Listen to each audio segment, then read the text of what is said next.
Presiden Gibran Rakabuming bertemu Wapres ke-6 RI Tri Sutrisno.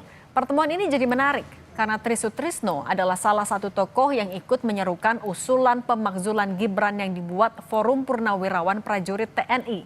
Surat usulan pemakzulan Gibran itu sudah diserahkan ke MPR DPR. Apakah ini bisa mengarah pada terhentinya usulan pemakzulan Gibran? Kami bahas bersama Direktur Eksekutif Parameter Politik Indonesia Adi Prayitno. Mas Adi, selamat petang. Selamat petang, Mbak. Mas Adi, selain ngasih surat, apakah sebenarnya pertemuan antara keduanya bisa dibilang sebagai bagian upaya Gibran meredam usulan pemakzulan?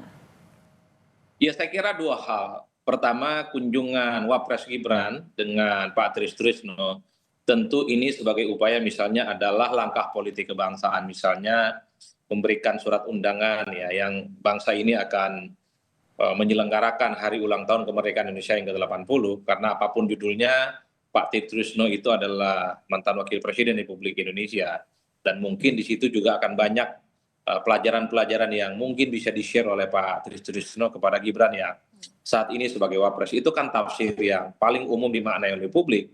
Tapi yang kedua, memang ini juga bisa dianggap sebagai komunikasi politik, semacam langkah persuasi yang dilakukan oleh Wakil Presiden Republik Indonesia, terutama untuk menghilangkan tensi terkait dengan isu pemakzulan yang dilakukan oleh sejumlah forum purnawirawan beberapa waktu yang lalu, yang salah satunya memang yang ikut tanda tangan adalah Pak Tri Sutrisno. Ini tentu adalah komunikasi politik yang pertama dilakukan oleh Gibran dengan Pak Tri Sutrisno sebagai pihak yang ikut serta mensetujui dan menginginkan supaya ada pergantian wakil presiden.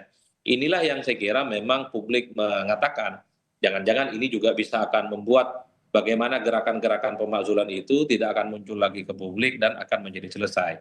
Meski kita tahu sebenarnya isu terkait dengan pemakzulan itu sebenarnya saat ini adalah ada di DPR. Karena sudah disampaikan secara terbuka bagaimana DPR ke depan apakah akan menindaklanjuti persoalan pemakzulan ini ataupun tidak. Tapi secara prinsip Forum Purnawirawan dan salah satunya ada Pak Tri Sutrisno, tentu dalam konteks ini sebagai bagian untuk melakukan langkah-langkah dalam tanda kutip ya pendekatan dan komunikasi politik, dan tentu saja harapannya supaya isu-isu pemakzulan itu tidak lagi bermunculan di kemudian hari, karena kalau kita melihat kecenderungan rata-rata umum itu pemakzulan itu kan muncul berulang kali, ada protes, ada demonstrasi, dan bahkan ada penyampaian yang secara resmi disampaikan ke kawan-kawan DPR. Saya kira Mas Adi, tapi melihat dari pertemuan hari ini, kemudian juga dari DPR MPR yang belum memberikan tindak lanjut yang jelas, apakah ini artinya menjadi sinyal kalau kayaknya usulan pemakzulan akan berhenti sampai di sini? Kalau saya sih tidak mau menyederhanakan persoalan itu, karena isu pemakzulan menyangkut banyak orang, bukan hanya Pak Tri Sutrisno. Tapi secara prinsip memang Pak Tri Sutrisno itu kan dianggap sebagai salah satu simbol bagaimana terkait dengan isu pemakzulan itu. Tentu harapan terbesarnya dengan adanya komunikasi, adanya silaturahmi, ini kan terbangun jembatan politik pengertian supaya isu pemakzulan itu tidak lagi tampil ke permukaan karena aspirasi, karena masukan, karena kritik dan feedback kepada Pak Wapres kira-kira begitu, itu bisa disampaikan secara langsung dalam bentuk dialog, bukan dalam bentuk protes dan demonstrasi dan meminta wakil presiden untuk diganti. Tapi Meski harus mungkin kita kan, akui, Mbak. tapi mungkin nggak sikap dari Pak Tri sendiri akan berubah setelah bertemu dengan Gibran pada hari ini? Kalau saya sih tidak terlampau meyakini, karena saya prinsip soal forum purnawirawan itu adalah forum yang menyangkut banyak orang. Artinya apa? Sekalipun Pak Tri Sutrisno ada kunjungan semacam ini, tapi belum tentu purnawirawan-purnawirawan yang lain sikap politiknya itu juga akan berhenti terkait dengan isu pemakzulan. Mungkin ke depan ini hanya semacam pintu masuk sebenarnya untuk berkomunikasi dengan forum purnawirawan yang beberapa waktu yang lalu mengusulkan isu pemakzulan. Oleh karena itu yang saya sebut tadi di awal, ini semacam komunikasi baik, pintu masuk untuk melakukan komunikasi dengan pihak, dengan forum purnawirawan yang beberapa waktu yang lalu mengusulkan isu pemakzulan.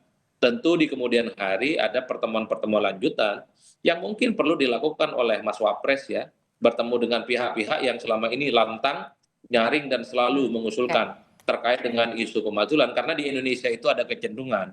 Kalau sudah ada komunikasi, ada silaturahmi, ada anjang sana bertemu satu sama yang lain, isu-isu konfrontatif yang berhadapan-hadapan itu bisa hilang dengan sendirinya, Mbak. Nah, Mas Adi, kalau kita melihat juga langkah politik yang sudah dilakukan oleh Gibran, ketemu Dasko, kemudian sekarang ketemu Pak Tri Sutrisno, bisa dibaca nggak dari kacamata analisa politik dan komunikasi juga. Kalau ini adalah langkah Gibran untuk menepis isu atau usulan pemakzulan. Ya saya kira memang all in ya, pertemuan-pertemuan elit kunci yang dilakukan oleh Gibran Rakabuming Raka dengan Pak Dasko, dengan Pak Trisno, tentu itu adalah sebagai upaya untuk membangun harmoni politik ya, karena membangun harmoni politik kerjasama dengan aktor-aktor kunci di negara kita itu kan menjadi sesuatu yang penting, terutama untuk menciptakan kerjasama, sekaligus memberikan pesan kepada publik aktor-aktor yang terjadi di negara kita adalah mereka yang saling bekerja sama satu yang lain. Meski kita tidak bisa menutup mata pembicaraan-pembicaraan publik, kelompok-kelompok kritis di ruang-ruang terbuka seperti media sosial ini selalu dikait-kaitkan dengan serangan-serangan yang selama ini selalu mengarah kepada Wapres yang notabene-nya juga adalah keluarga besarnya Pak Jokowi. Kan kita tahu serangan ke Gibran kan banyak. Soal pemakzulan ke Pak Jokowi itu soal ijazah, soal SMK dan seterusnya. Tentu salah satu aktor yang selama ini protes ketika ada pendekatan silaturahmi, hal-hal yang semacam itu tidak lagi terjadi di kemudian hari. Itu yang saya sebut sebagai langkah persuasi. Langkah persuasif. Terima kasih kalau gitu. Mas Adi Prayitno sudah berbagi pandangan di Kompas Petang. Mas Adi, sehat selalu. Kami masih akan kembali dengan informasi